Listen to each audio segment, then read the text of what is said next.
Spider-Man versus Venom. A hero taking on his dark reflection. It's a battle we've seen in comics, movies, and games for decades. But who's really going to come out on top here in the fight? A lot of people point to Venom's raw power and call it a day. But here's the thing. It's not nearly that simple. Let's get into it. First up, you got to have a baseline. Let's talk about the heart of this whole thing. Peter Parker, the one and only Spider-Man. Bitten by a radioactive spider, Peter's powers are legendary. He's got superhuman strength, and while a lot of people try to lowball him in the 10 or 25-ton range, we know he can push up to 40 tons when he really needs to. But his real advantage was never just raw strength. It's his speed, his reflexes, and that insane agility. The guy's a master acrobat who dodges bullets for a warm-up. His greatest tool, though, is that precognitive spider sense. That little tingle in the back of his head warns him of any danger from any direction. It's the one thing that lets him survive attacks that should have killed him. But Spider-Man's most powerful weapon?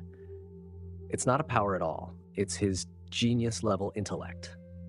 Peter Parker is a brilliant scientist. He makes his own gear, including his web shooters, and he's always thinking 3 steps ahead, using the environment and his enemies' weaknesses to win. He wins by being smart, not just by being strong. Funny enough, though, he's still human under the mask. He can get tired, he can be worn down, and his wins almost always come at a huge physical cost. Now let's look at the other side of the coin, the terrifying force of nature known as Venom. To get Venom, you have to get the symbiotes. The Venom symbiote first showed up during Secret Wars, bonded with Spider-Man, and straight up copied all of his powers. When a disgraced journalist named Eddie Brock, who blamed Spidey for ruining his life, found that rejected symbiote, their shared hatred for Peter Parker created something new. That's how Venom was born. Venom has all of Spider-Man's powers, but amplified. Where Spider-Man is strong, Venom is a juggernaut, easily matching that 40-ton benchmark and pushing past it. Where Spider-Man is durable, Venom is almost indestructible.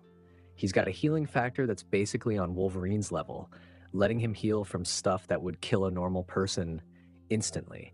And man, he's got powers Spidey doesn't. He can shapeshift, making claws and weapons out of his own body. He makes his own organic webbing, which means he never runs out. But Venom's deadliest weapon, his real trump card, is the one that turns Spider-Man's greatest defense into a complete liability. And that brings us to the X Factor, the one thing that completely skews this fight. Venom is immune to the spider sense.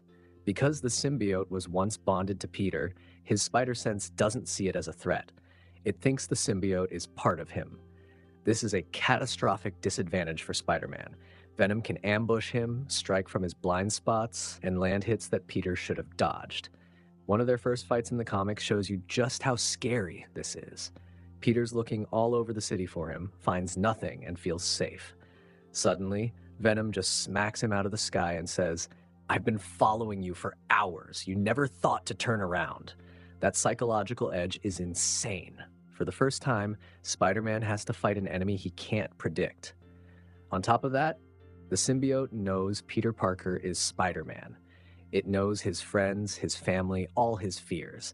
It gives Venom an endless supply of ammo to just torture him with. So how have their fights actually played out? In a straight head-to-head fight, Venom is the dominant force. In The Amazing Spider-Man 300, Venom completely terrified Peter, who only won by exploiting the symbiote's weakness to sound from a church bell. And that set the pattern for a lot of their fights. Spider-Man almost never wins through brute force. He wins with his brain. Time and time again, Venom just physically overpowers him, and Peter has to retreat and come up with a plan. His wins almost always involve luring Venom into a trap with fire or sonics, the symbiote's 2 biggest weaknesses. And those weaknesses are pretty reliable. They're Peter's go-to strategy when he's completely outmatched. Looking at their canon encounters, it's clear that when Peter is caught off guard or has no prep time, Venom almost always has the upper hand. The wins Spider-Man does get are almost always because he had help or a clever trap ready to go, not because he won a straight-up brawl. So, who's winning this fight? Well, it might not be as close as we make it out to be. Spider-Man's intelligence and agility make him one of the best heroes out there. He can beat Venom, and he has. But here's the thing. Those wins are always conditional. They need prep time, the right environment, or those fire and sonic weaknesses. He has to fight smarter, Spout, because he can't just fight harder. In a direct, no-holds-barred fight, no special gadgets, no convenient church bells, the odds are just stacked against him. Venom is stronger, tougher, and has a healing factor that lets him walk through pretty much anything Spidey can throw at him. But the single most decisive factor is, and always will be, that immunity to the spider sense. It's a blind spot Peter has against no other major villain, and it's a disaster. It turns a fight against a physically superior opponent into an ambush where the first punch could be the last. It's a contest of brains versus brawn, but in this case, the brawn has its own brutal cunning and a tactical nuke that disables the brain's best defense system. While our hearts might root for the friendly neighborhood hero, the evidence is undeniable. The definitive winner is Venom. So there you have it. In a raw, all-out fight, the Lethal Protector takes the crown. The combination of superior strength, durability, and that devastating spider sense immunity is simply too much to overcome. But what do y'all think? Did we get it right? Are we underestimating Peter's intelligence and willpower? Sound off in the comments down below. I want to know y'all's thoughts on this one for sure. And if you enjoyed this showdown, be sure to smash that like button, subscribe to the channel, and ring the bell so you don't miss our next battle. Thanks for watching, and I'll see y'all next time.